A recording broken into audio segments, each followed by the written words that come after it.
See me say children of God, yeah. Shout hallelujah, yeah. Shout hallelujah to the Lord. Oh yeah, yeah, yeah. Hallelujah. Hallelujah. Hallelujah to the Lord. Oh yeah, yeah, yeah. Hallelujah. Hallelujah to the Lord. Oh yeah, yeah, yeah. All day never dry with us. Off the chain, come hang with us. With the cookies, come ride with us. Come ride with us, yeah, yeah. Say we unashamed, got pride in us. Emmanuel, our God with us. Hello. The Lion of Judah, come ride with us. Come Yes, ride with so us. Shubi. Yeah, yeah. I don't know quest for nothing but His glory, yeah, yeah. Goodness and mercy, my everyday dose for the air, brand new every morning, yeah. Eyes on the prize, boys know they lose focus. For your love be the brand, that's how you know it. Grace and power is how you show it. Lord in His glory, don't you worry about the damage. Hi, YouTube. Thank you, Shubi. Children of God, yeah. Shout hallelujah, yeah. Shout hallelujah to the Lord. Oh yeah, let me say children of God, yeah. Shout hallelujah, yeah. Hey Faye. Shout hallelujah. Hey Erica. How you doing? Oh yeah. It's been a while. We need to catch up.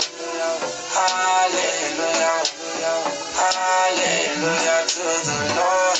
Oh yeah, yeah. Jesus voice on the stage of the gospel that's able to save. So I'm living my life for the world, yeah, yeah. As my big brother did the same. Hello, Louisa. When he came, yeah, yeah. And Sister Janet. Hi, Sister Janet. Giving his life on that righteous cross for me. Even when I was deep in my sin, deep in my sin. Hey T-Mark, welcome. Watch it come to pass like a prophecy. When we come through your vicinity, flashing so bright you would I am Teens. Hello. When we come through, we hear the show for this power. Steady and steady, steady, the blessings in the shower. Hi Kevin. Shubi, that's my own secret too. I can't let that go. Yeah, Pastor Mike has a haircut. Hi Issa. Hi Nika. Hi, Hey Shadi. Start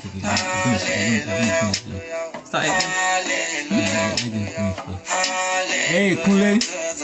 Happy Father's Day. Hi, is that Dollar? David. Hi Dollar. Hi Gila.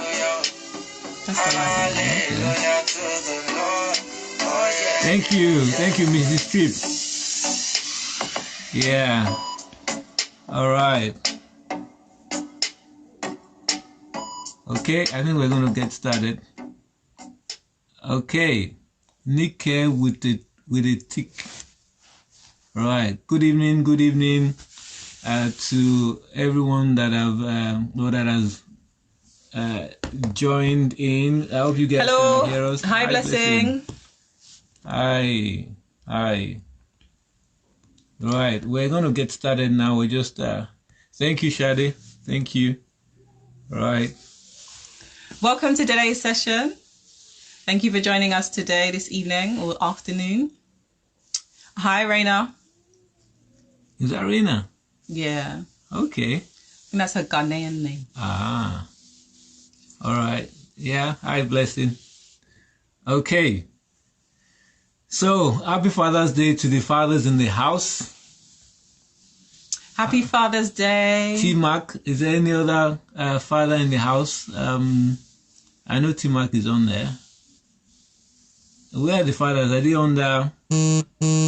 Are they under some sort of disguise or sorts? Yeah, Kunle Wolu, yeah, and Wakus. I'm not sure who this is, but you're welcome.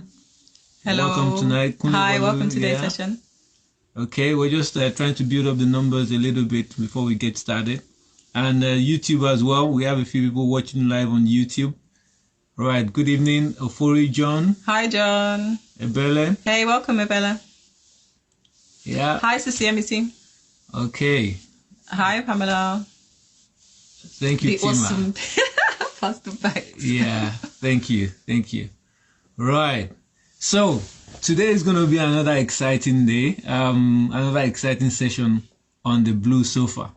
I hope you guys enjoyed the song we started out with today. That's Snatcher's new single. Hi, Leroy. Yeah, right. So that was Snatcher's new single, live or played live earlier on. For those that have not heard that single, you probably want to check it out. Children of God. Yeah. In fact, I had this video of my son and daughter dancing to it yesterday night. I'm still thinking maybe I should release it on Instagram, but I'm not sure yet. But it's a really lovely song. It would be nice to have you guys, support that EP. So how can I get it? That's a good question. How did you get it? Shubi, could you tell us how to get it? Because I know you have it. Shubi, can you tell people how to get Snatcher's new single? Didn't you buy it? Yeah, I bought it off Gum, whatever it's called. Shubi knows. Gone something, Shubi, help us out, please. Yeah, Shubi. So please tell us where we can get the new single. Okay? Hello, everyone that has just joined. Hi, Sylvetta. Hi, Michelle. It's on all music platforms. So it's Snatcher, Children of God, featuring Angelo. Yeah. Really, really good, actually. So, and yeah, Gumroad, that's right. Yeah, Gumroad, that's where I got it off. Thank you. Gunroad, or Gumroad, whatever it's called, yes. You can tell that I'm not really into music. But I had to support the brother. It was really good, buying and listening to it. So, okay. Right, so it's Father's Day today. Right, and I actually think for the fathers that are online at the moment, you'd agree with me that we need to celebrate the fathers not just on one day in the year, but pretty much every day. As we're thinking about the session today, I thought to myself that it would be good to actually have a really, really nice and diverse conversation about fathers today. So the scripture that came to mind, as you know, we would usually sort of start with some sort of scriptural direction in a sense. So there's a scripture that most people already know. It's in 1 Corinthians chapter 4, verse 15. That's 1 Corinthians chapter 4, verse 15. And it speaks of, it says that though you may have 1,000 instructors, but you do not have too many fathers. And that what that sort of spoke to my heart is the fact that you could have many people telling you what to do, guiding you and all that, but the heart of an instructor or the makeup of an instructor is different from that of a father. So on today's Blue Sofa, we actually have someone who's had more like 2 generations of being a father here with us. He's going to share his own experience. In fact, we actually have 2 for the price of 1 in a sense. We have, Leroy Logan. I'm going to invite him in a little while. Leroy is a friend. Gerard is son as well. They're both friends of mine. And, I'm going to invite them on to share their experiences in fathering and fatherhood as a whole. I've observed, Leroy over the years in terms of how he's brought up his own children, the sort of relationship they've had.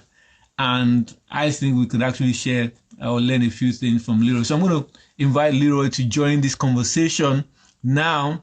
I'm just going to get Leroy to join. So for those whose fathers are around or husbands are around, how are you enjoying? And just as a bit of an intro, so it's Dr. Leroy Logan, MB, and he's a former police officer. Hi. Hello. Hi, Leroy. Hey, Hi. you're right. Hi, Gerard. Hello, good to see you. No, we're Yeah. thing. Hold on, let me sort out my dad. And then we'll charge it up after. All right. Okay. All right. Gosh, Gerard, you're beginning to look more like Leroy now, Don't look at him. Now he's looking younger. All right. So Fumi was just, reading up or doing a bit of an introduction. So she's going to tell the viewers about, you guys briefly. Okay. So, well, seeing as they're here, so you guys might as well introduce yourself. So, Leroy, give us a bit of a introduction to yourself. Yeah, well, I'm a retired police officer, did 30 years in the Met, retired in 2013, so I've been retired 7 years now. And I mean, my main sort of claim to fame was being one of the founder members of both the London and National Black Police Associations, and giving evidence at the Stephen Lawrence inquiry and saying that the police service were institutionally racist. And then setting up the Voyage Youth leadership program that's still running. We set that up in 2001, and you know, it's still going strong almost 20 years later. Wow. Of course, I've had a bit of a public face, challenging systemic failures and all of the issues around injustices and inequalities. Yeah. Thank you. And Gerard, do you want to tell us a bit about yourself? I'm Gerard Logan, his eldest son.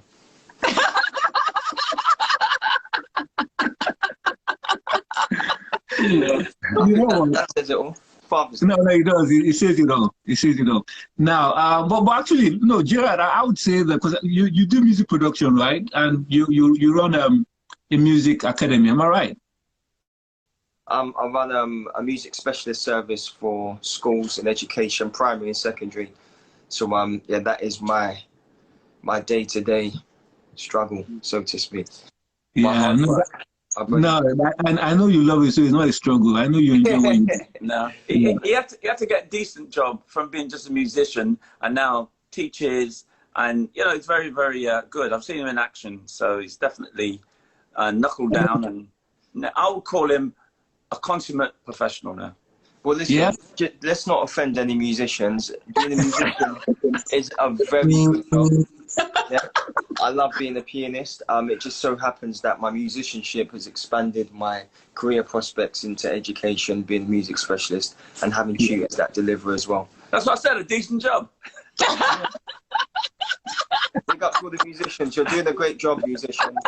I used to be a musician, so I know. Really? Oh, did you? Yeah.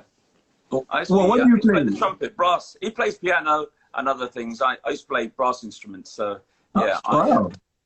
I used to make sure that I had to get a decent job that paid the bills before, you know, I gave up music. It was policing got in the way, so yeah, unfortunately.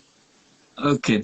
Now, I think you guys need to come a bit closer. Don't worry, it's okay. Gerald, you can hold your dad. Exactly. Yeah.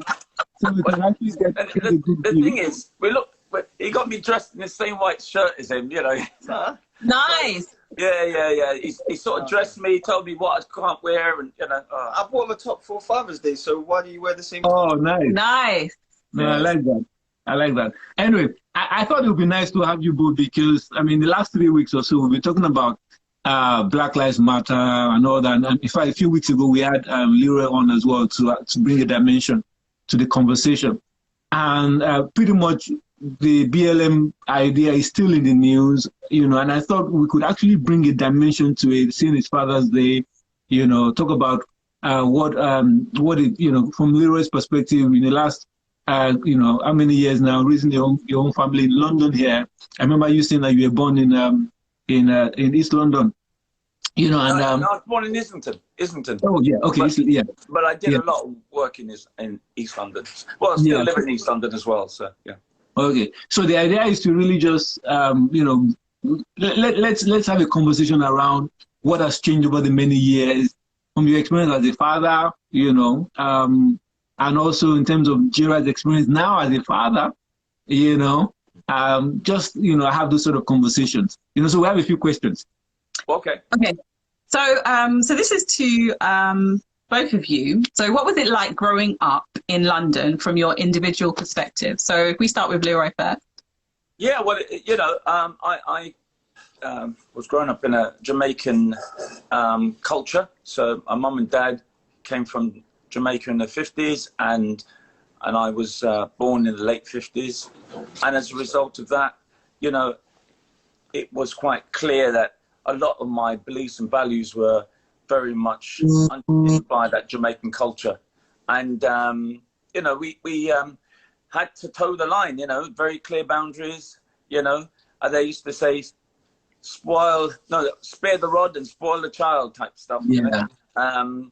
And, you know, when I tell people that, you know, we used to get smacked and, you know, and I'm not saying he would beat me to the inch of my life, but he would definitely make it known that I've overstepped the mark. So he set clear boundaries, discipline, and, you know, but I knew he was doing it because he loved me. He didn't want me to get into trouble, make the wrong choices, go with the wrong sort of people, and focus and knuckle down. So he was a strong guy, and more or less what you see of me is a product of both my parents, you know, especially my dad. Yeah, yeah. Thank you. What about you, Gerard? So growing up in London, was it? Yeah. Yeah, I mean, what can you say? I mean, London was, at the time, if we're making a comparison, is probably, I think the issues that they had were probably a lot different. I think there was definitely more racial issues and definitely trying to seek how you would fit in as a black person culturally. We definitely had those issues, but it was slightly different. But I think in general, it was fine. I remember my primary school years being excellent growing up in London, especially in the East at that time. I loved primary school. My issue was then transferring from East London and then living in Essex. I think that's when I really started to get the sense that there was I was black, if that makes sense. You know, oh, why am I getting called a weird name? You know, I'm 13, walking down the hill home, and like, why are you trying to drive? Like, I literally used to get driven off the curb. You know, Wow. like they used to drive on the curb and like, you know, make life a bit more, you know, of an obstacle. At school, even at school, I was free of black males. I was one of 3 black males in my year group, and of course in secondary school it's about 150 of us, boys and girls. But that's where the main challenge came in, was growing up in Essex, and where I really felt, you know, racial discrimination. Yeah. So unlike Leroy's experience, I mean, by the way, Leah is actually on, you know, cheering you guys on. Oh, right, okay. Oh yeah, hi Leah. Yeah, yeah. So Leah is Leroy's only daughter. Yeah. Yes. Yeah. Anyway, I wish she was here now, but I'm the son. I wouldn't be dressed like her, that's for sure. Was it we were dressed, remember here?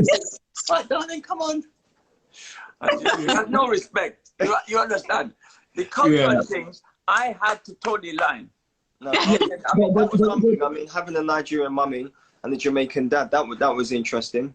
Yeah. Now, in terms of, I mean, Leroy spoke about you know, him having to, you know, experience some discipline, as it were. Yeah. Is that your experience as well, Gerard? In terms of, you know, Leroy raising you up, did you feel the rod at all? Yeah, of course. But it was I might just part where I say I knew I was loved.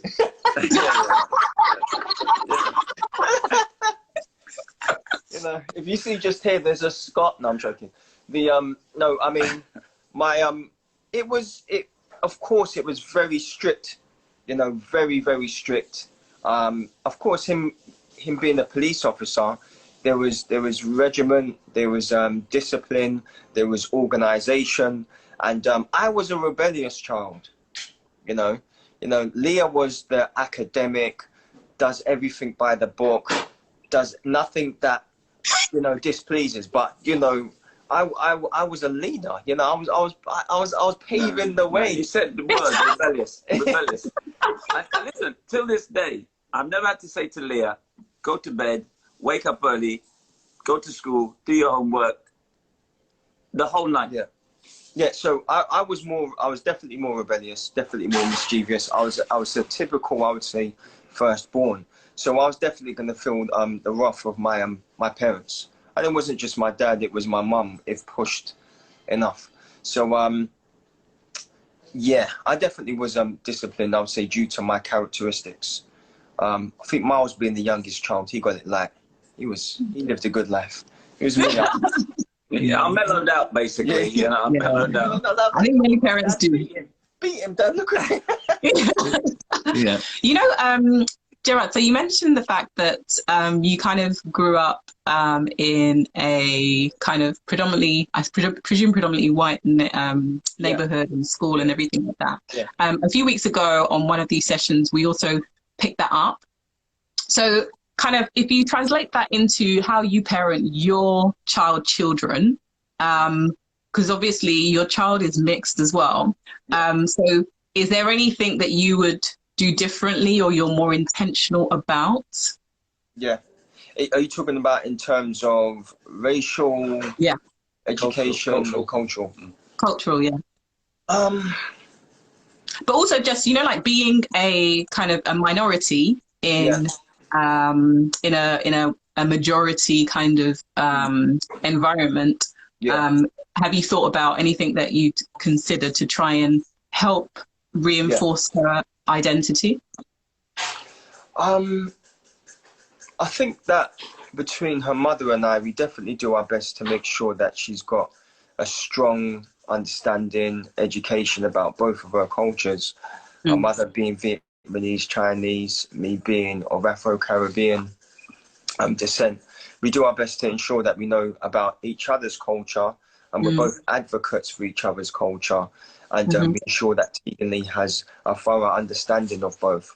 So there's nothing that I'll take away from her Vietnamese, Asian descent currently, and there's nothing that our mother does either. And you know, we're planning for her to go to primary school in East London. And Hello? Can you hear us? Yeah, I can hear you.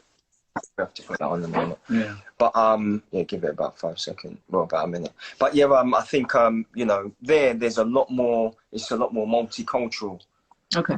Whereas in Essex, it was very different for me in secondary school. I had to learn on the go, you know. So I guess my parents couldn't really educate me on what I was going to expect, because they hadn't experienced what life or education was like in Essex.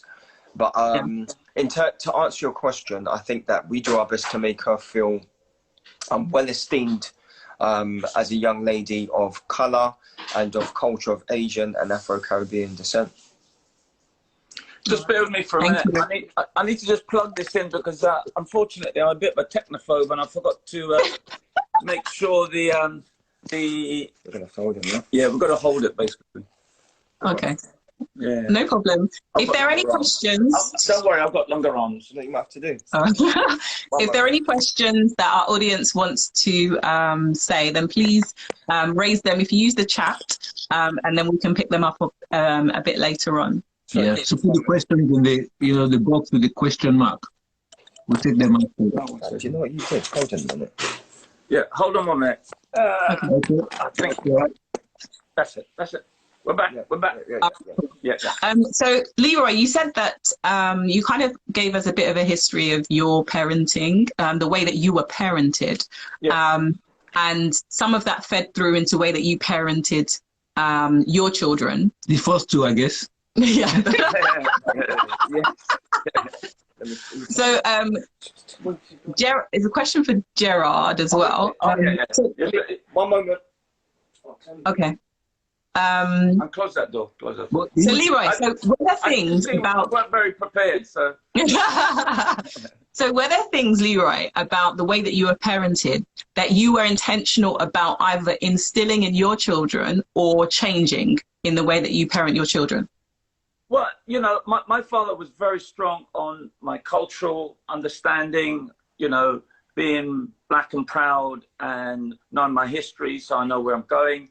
So he really instilled that in me. So I wanted to make sure that as parents, Gretel and I made the children aware of their background, you know, because Gretel's half Nigerian, half Austrian German. So, you know, we made sure they know that. And a lot of that was through visiting and going abroad and getting a real cultural immersion of where they come from in Nigeria, etc. So I made sure they went to Jamaica as well, you know, and, you know, at least know where they came from.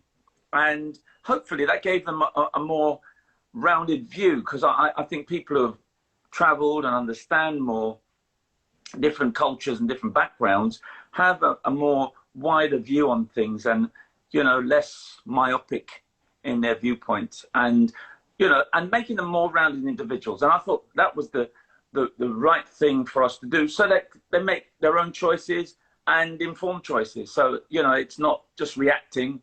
They got an understanding, because I could tell them about their culture, and more than likely they'll forget. I could show them on a map and say, this is where you're from, and more than likely they might remember. But if I immerse them in it and they get that understanding through involvement, then I think that's what we wanted to achieve.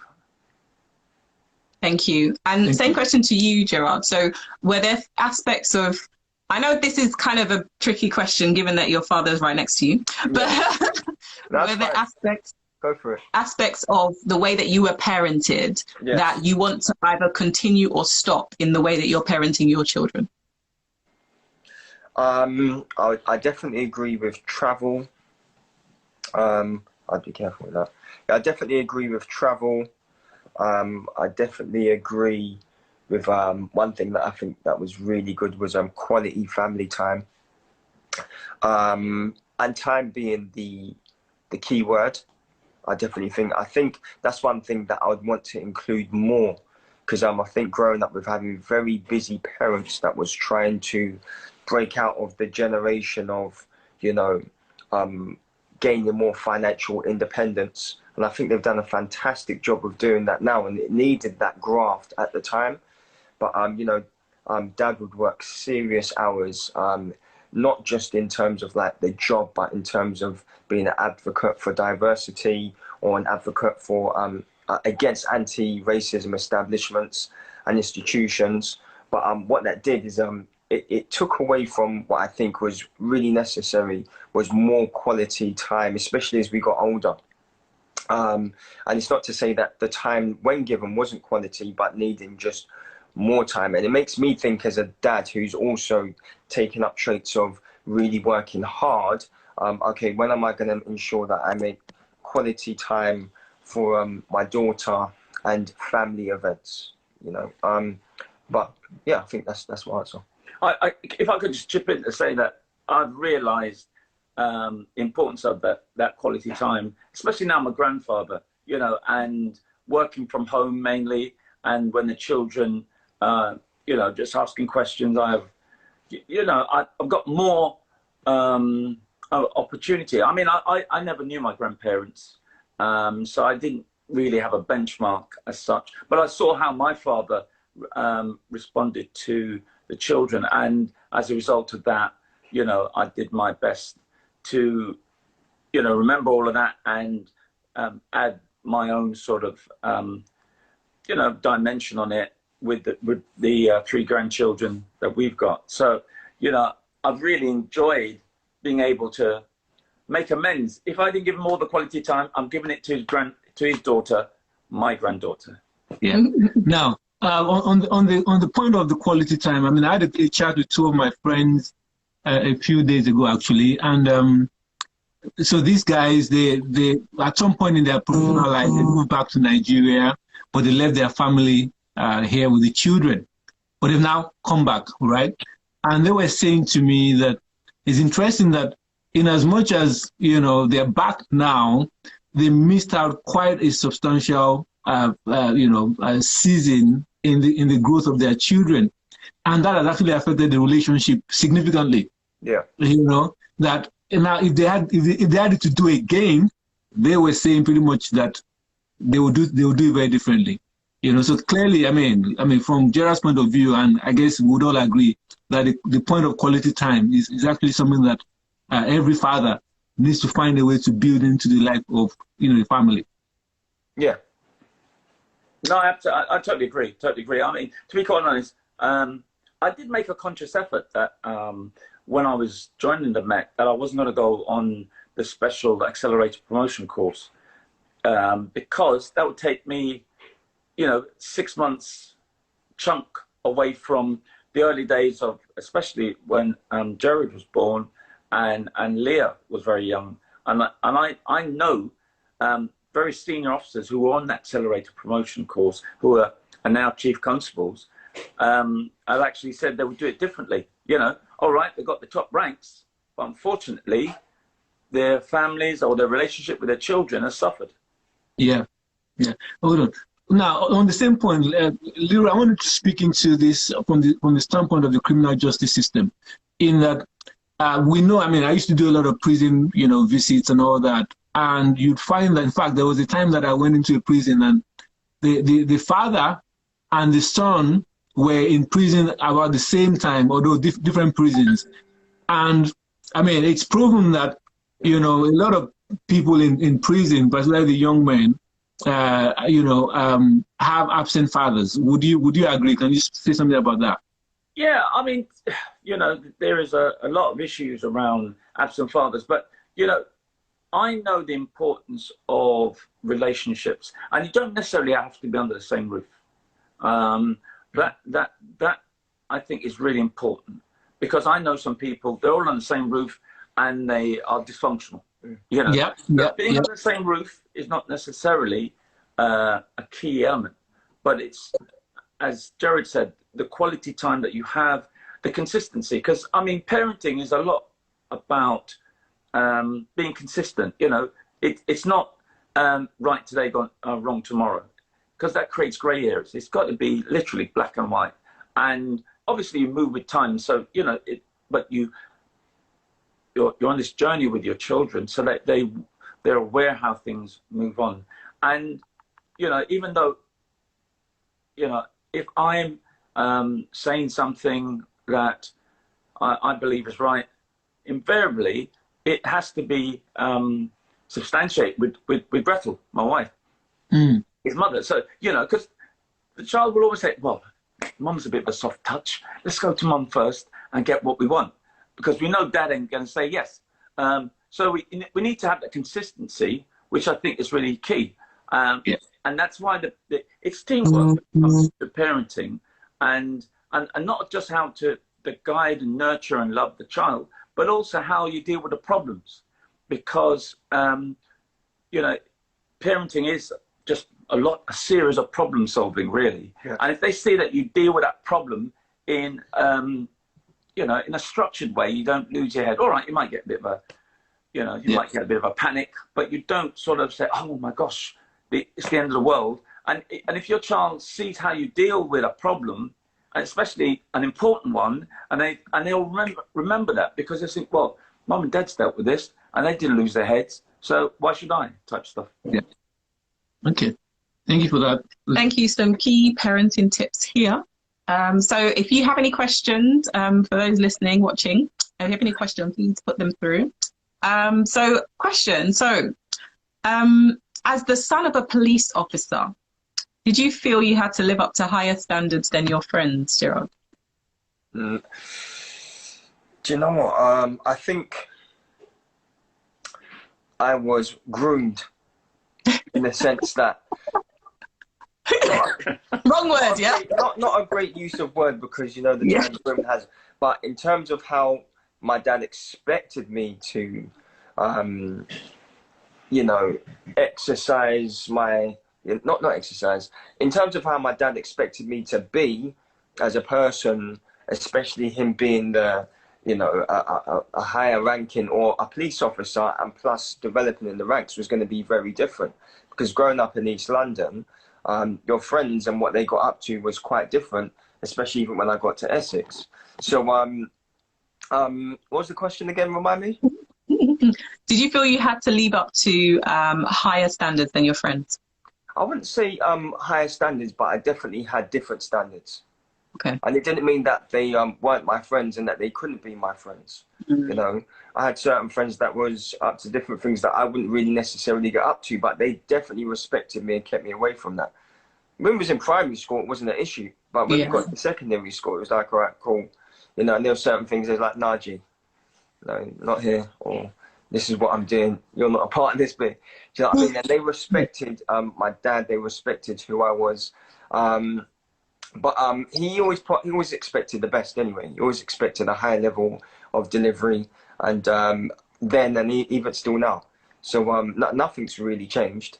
Abide by the law, do things correctly, do it right, and do it well.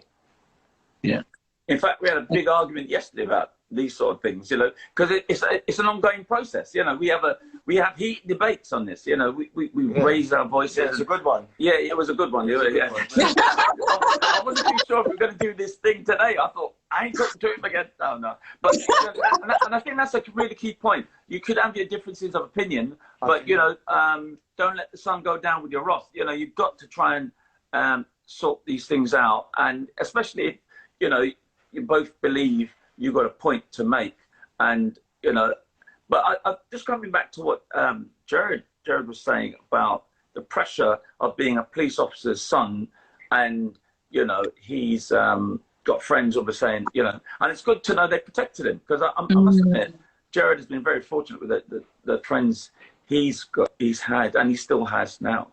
And similar to myself, you know, and I think choosing your friends wisely is really key, because the friends I had at school, they're still my friends now, and I really value their input. And I know Jared has got that key group of friends that, you know, are with him. And I think, you know, I wish it was just parents who parent the child. A lot of it's their peer groups and making sure that, you know, they make the right choices. Yeah. But within the ranks, Leroy, within the ranks, in terms of, you know, on a professional level, are there expectations that your children ought to behave in a certain way? I mean, we say of pastors, for example, that, you know, if a pastor's child misbehaves, people tend to go all out to criticize the pastor, obviously. But the issue is the child is not the pastor, it's the father that is the pastor. The child is like every other child. So is there an expectation in terms of within the ranks that your child ought to behave in a certain way? No, I don't think there's an expectation that your children have to be, you know, squeaky clean and, you know, very, very, you know, compliant. No, because I know the most senior ranks of officers, their children are really tough, gone off the rails. And create serious crime. Right. I think the expectation from me was just a relationship with my child, and, you know, them understanding that the choice that they make can impact on me. One thing I'm really very proud of Jared is something that again was passed on to me, but I'm not too sure if I actually said that to him or the other his brother and sister like this. But I remember my dad said, "Don't let leave my house." Yeah. And I, you know,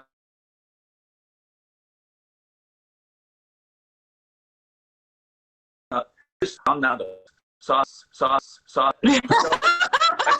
a double whammy, because they were father. So you know they picked up on that, and obviously. Very, very proud name, and even his company, brothers, like yeah. So I'm very proud of that. Because, you know, that's the legacy of my parents, and, you know, he doesn't want to undermine the name. He wants to build it to the extent that he's in charge of my Instagram account. He said, "Dad, you're not doing." So that's why I can't even plug the phone in properly. So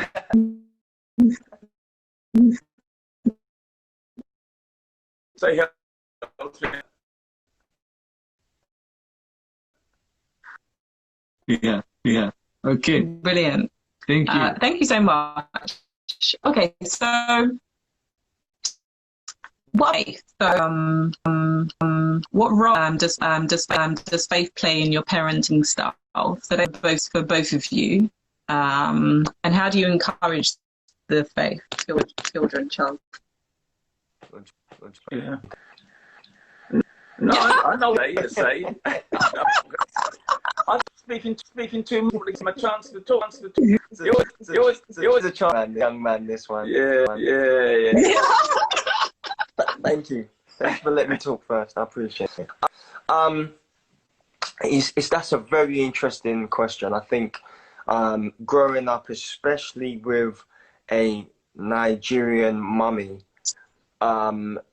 it's And a praying mom. Pardon me? A Nigerian praying mom. Yeah, certainly. Her inspiration for you in life is to be a Christian. I'm not just a Christian. A praying, fasting, tithing, everything. Mom, I'm like, so I guess everything that I think I would like my to receive the faith to the building. I'll take a example. I would stick to her building, so she had been.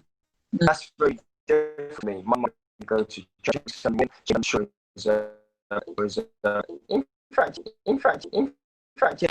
you does the but mum was that that was everything.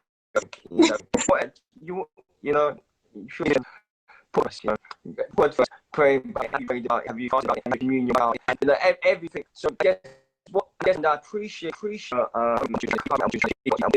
in the end it has more of a natural process. So I'll get Tegan to church bi-weekly, and she likes to sing along. When it's that type relationship that's with the church and hope my body is a personal relationship with God.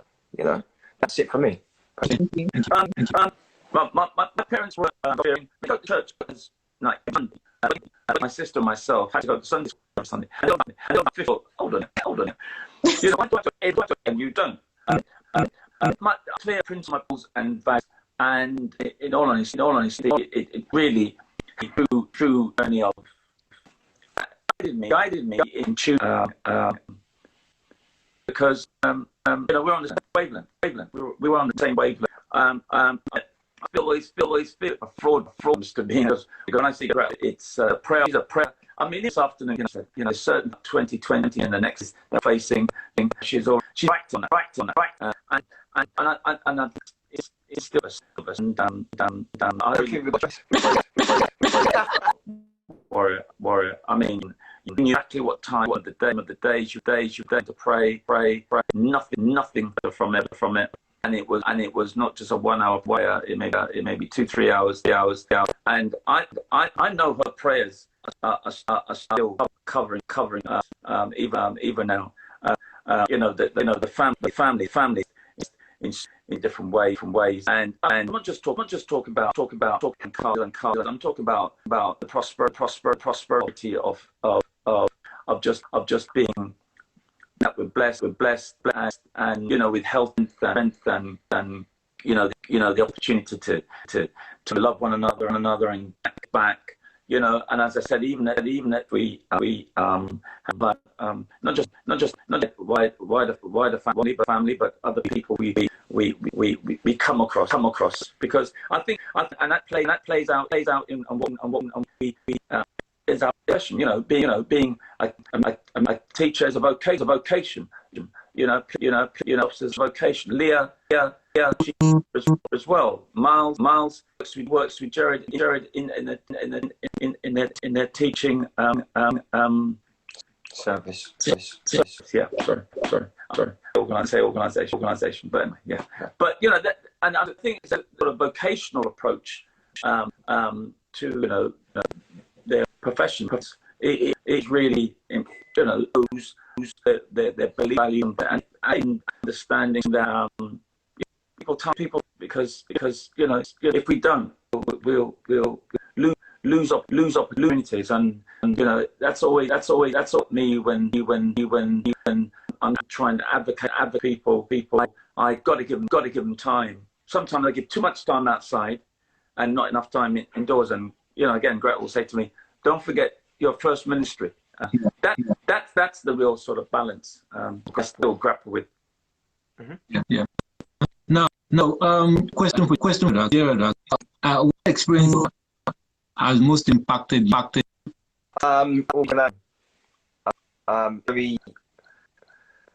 that we had to keep organized rooms. So papers, everything had to be filed, and there needed to be a level of discipline. I would say it was very tough when you want to be like a flexible child, and I was very creative. But one thing that's done, especially over the years, and now that I run a small to medium-sized business, is giving me the skill of creating systems and organization in a system of education that's built about organization and discipline. So that's definitely the thing that really sticks out, was how I had to my room of what the expectation there. It meant that it filtered outside, if that makes sense, outside of the room. So where I'm at now. Is that actually easy for me to choose you both as the right people to have on the Blue Sofa, as we call it, is just the banter, the relationship that you guys have. And I know, because I put very well. You know, it's not. This is what it is. It's very natural. I mean, and this is a question to you. How would you encourage? My son is 8. How would you encourage yourself in raising my own children, build relationships, so that when we get this age, that we could have such a tight, close relationship.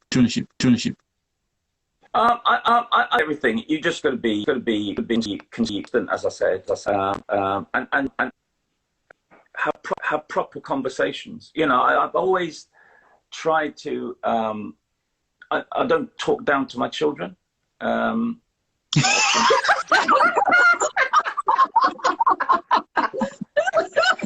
Good try. Gerard, did you fall off the chair? Start again. No. That's what I mean. No. Talk down. Talk even youngsters. No, it's like the grandchildren now. We have.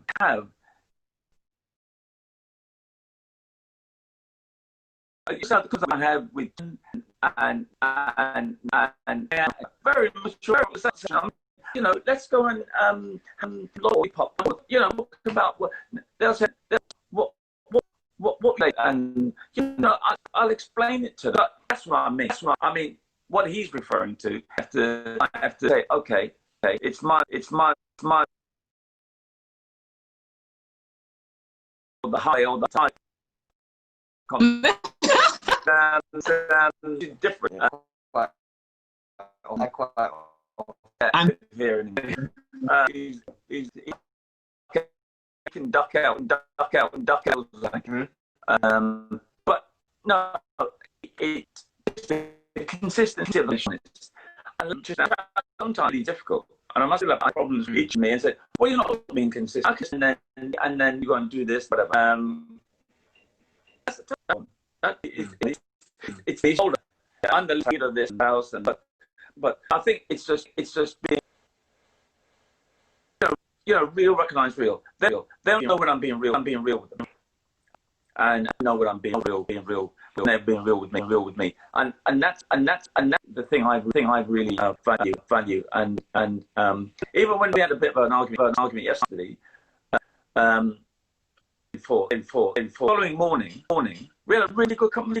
They actually explode so much. So I think communication is really important. You know, because I'm not that sort of theoretical. But sometimes I go, you know, the sort of feeling. Does that, or you know, pray, or if I got your time, but you know, I think I would listen. this is not. I'm not one. Well, I think it's really, and as I said, as individuals, they'll come back to myself, or Gretel, and obviously now as parents, you know, there's a common, because obviously how he's growing up his daughter Tegan. You're really proud how he's really no. Tell me. There you go. Welcome. Give him the money later. Anyway, in all honesty, because I see how he's very, very clear on communicating with her, having that conversation. What exactly did you mean, Tegan? Okay, right. This is it. Or say, whatever it may be. So actually, it's only just over. But is the conversation? I find it's really key. And after that, it sort of follows us, and we hope and pray that we won't have any major bust here about families is things that can cause problem. A lot of it is just communication, and obviously putting pride to one side, and being as compromising as possible. Now, Leroy, I beg your pardon, sorry, Jared. Now, as a parent yourself, are there things now that you look back upon and you're like, that was actually right? Yeah. Give us one or two.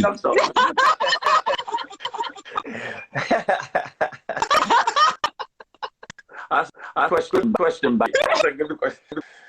Yes. So give us one or two, if you don't mind. One. Just one.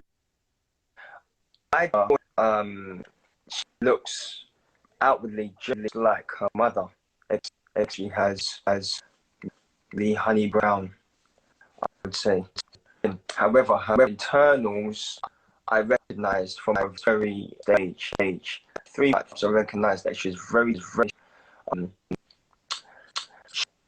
extreme compared to very tenacious. Those are two words.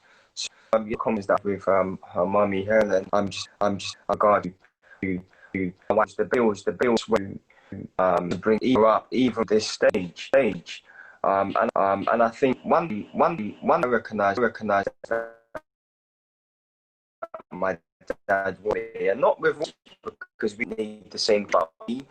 Hello to family. I think that's Helen's in there, and on this but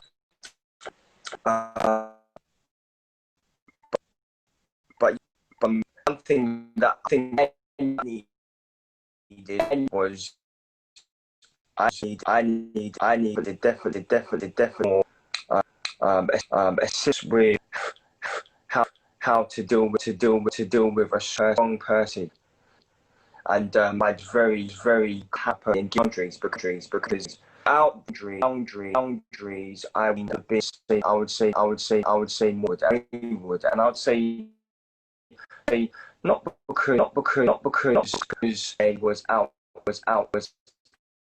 out to cause this, but I'm creative. I want to try to see that self. It's devious when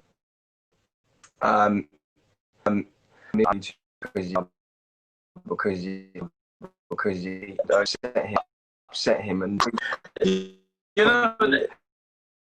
thing is, and he starts conversation again, and he said, I remember doing that. No thinking, told you what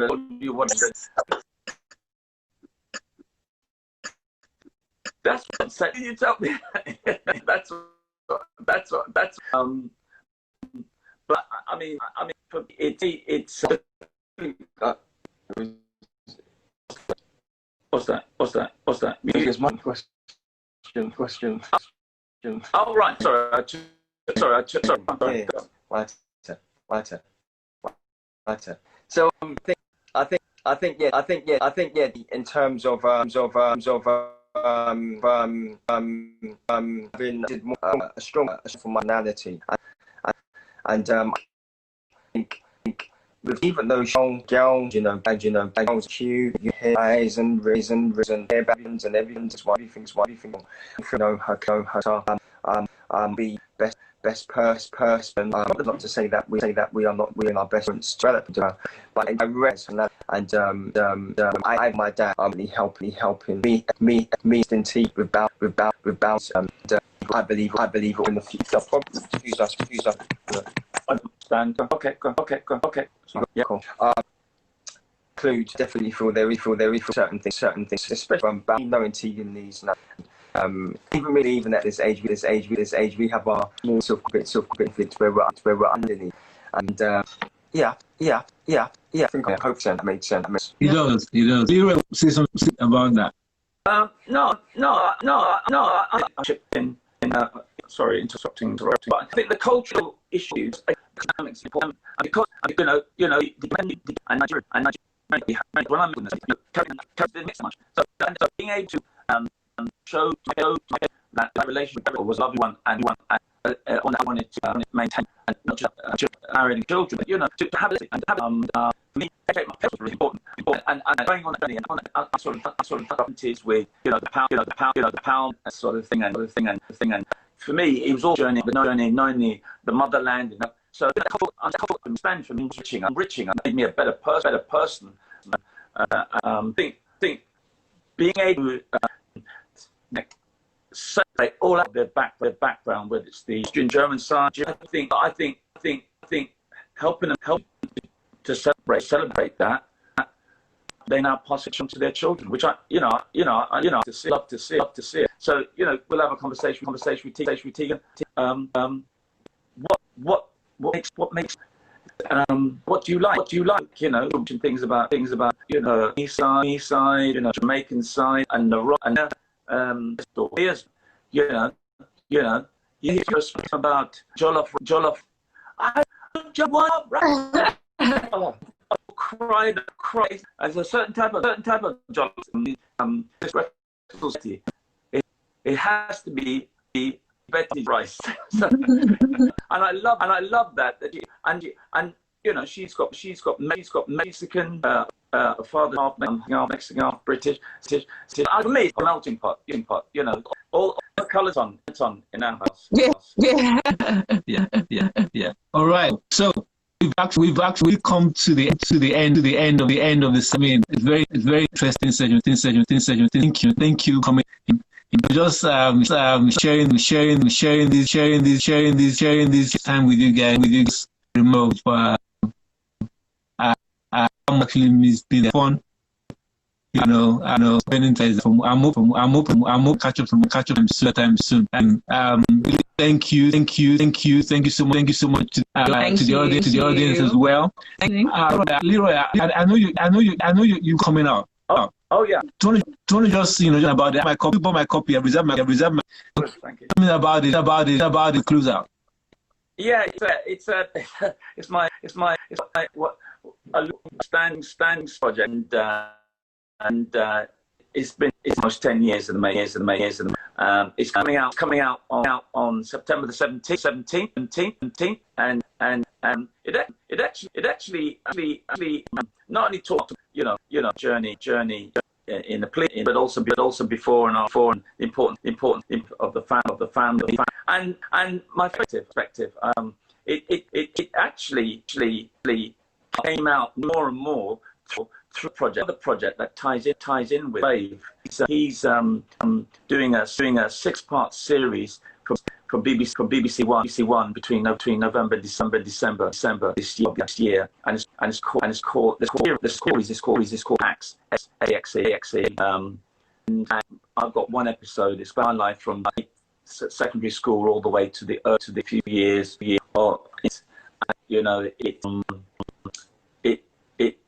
That instinct, McQueen. We know what drove to join the police, even I was a scientist, and you know, my dad had been beaten up by the police. Why would you still join the police? You know,